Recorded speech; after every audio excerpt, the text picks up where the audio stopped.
Thank you for joining us this Sunday for the Political Beat. I'm Joe Bruno. From TikTok to artificial intelligence, 2023 has been the year of tech headlines. Long gone are the days where the most controversial thing you could do online is pick 7 people to be in your top friends on MySpace. Social media is rapidly evolving and it can be hard to keep up. Meredith Dean is a social media expert and digital branding and career consultant.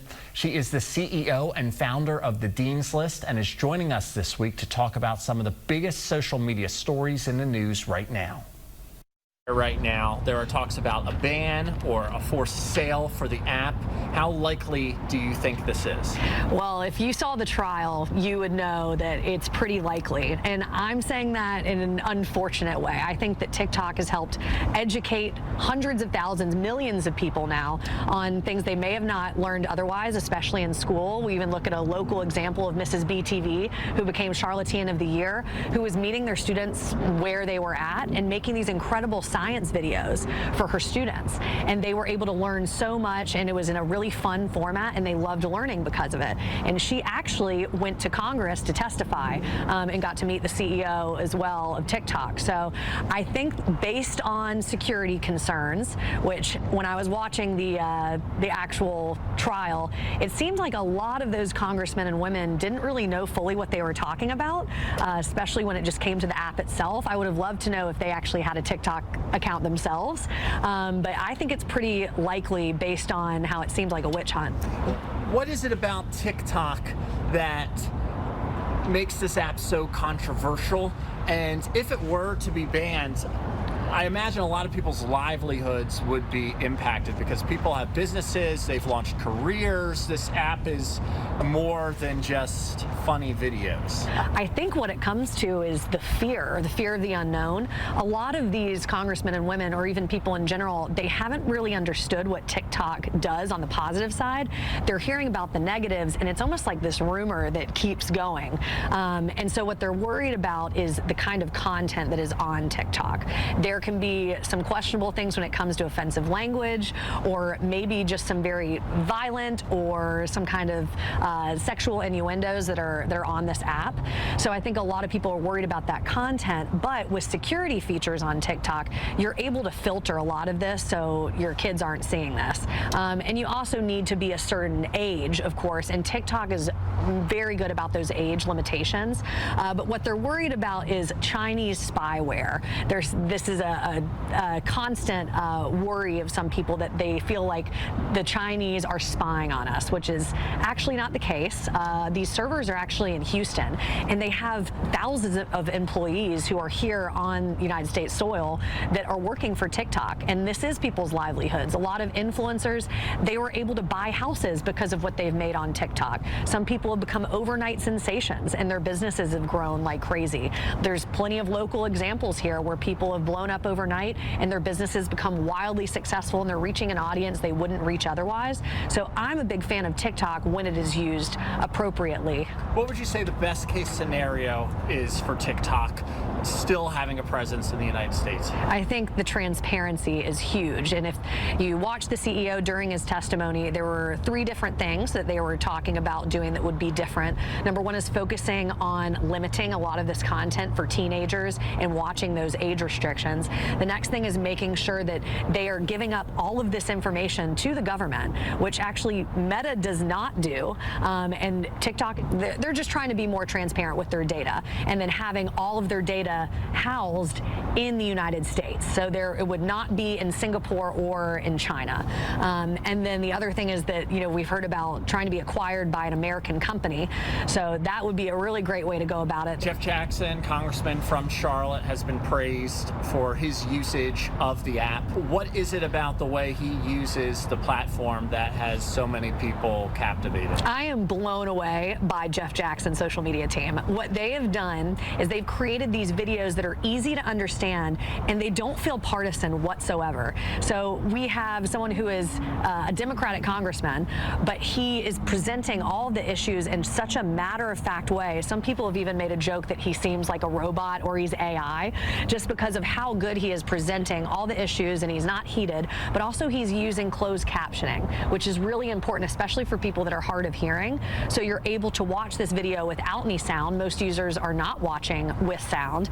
They are able to read it, and it makes sense to people, and he's presenting it in a short format as well. People's attention span is so short, so being able to watch these minute-long videos explaining what's going on in Congress and giving that behind the scenes is something that is unprecedented. A lot of some older congressmen and women who don't understand TikTok or are not using social media in this way, maybe they're not as understood by that younger demographic and younger generation, so it's really exciting to see that Jeff Jackson is doing this well. Artificial intelligence, it seems like this has just popped up recently, but I know the technology has been developing for years. But now we're finally starting to see scams come from AI.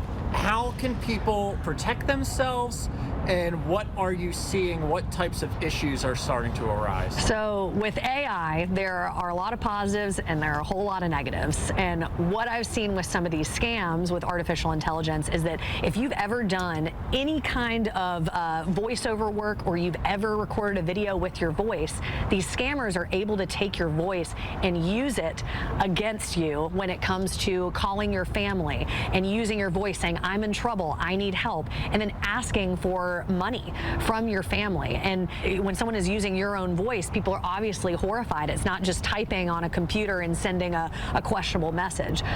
So it's really scary what people are doing there, but the way to protect yourself is to have some kind of code word with your family. So if you're in dire help, you will know to say that code word. So practice that with your family. And the next thing is be aware of your privacy settings. Make sure that you have a private profile if you don't want people to be able to hear your voice or use your voice. And then for influencers or content creators, being aware of this and even trademarking some of your sounds that might go viral. So there's a lot of different things you can do to protect yourself, but also artificial intelligence is being really helpful right now in social media with caption writing. So people are able to cut the time probably more than in half when it comes to writing, whether it's caption ideas or writing articles. So that's really helpful, but at the same time, AI is about to start taking a lot of people's jobs. Yeah, and I imagine this will be an issue for schools. Huge. Too, because you could have kids putting their homework, their essays into these chat boxes. Yes. Is there a way that you're aware of that you could tell if text is generated by artificial intelligence? I'm actually an adjunct professor at Queen's University for their INT 201 class for career connections, and this is something that we were told to watch out for, because with papers, you can write them in 10 seconds by saying in a prompt, write me a paper about this industry and 10 things that I need to know in this industry. And you got a paper done in 10 seconds, literally. So the thing is you can tell if you put those things in a generator. You can research online. AI is using the entire internet to find all these different pieces of information, but what they tend to do, what AI tends to do, is use the same wording and the same tone of voice over and over again, so you can usually look it up. But the problem is that sometimes you might not be able to tell as AI continues to evolve. It's getting more advanced. Every time you write an article or put something out on the internet, AI is able to access that and scour the web. So I will be interested to see if there is a company that comes out soon that is going to kind of crack down on AI and for cheating for students. People can make AI videos too. What is your advice to people to know that the stuff they're seeing is factual? Vetting is essential when it comes to creating content, consuming content, just being on social media. It is so easy now for people to edit voices, for people to edit videos, make fake videos, and you need to make sure that these sources are reputable. And that's the same thing for news. Obviously, right now we're watching an amazing station that is very reputable, but you need to go and look whenever you see some kind of website or some kind of video, look at the attribution of who wrote this. Was it a journalist? Was it someone who is from a university or has been published multiple times? Go look at the actual account to see who are the people behind that account. Don't just believe everything you see. That's not the world that we're in anymore. You have to think more critically about what you're consuming. Don't believe what you see in the first 3 seconds.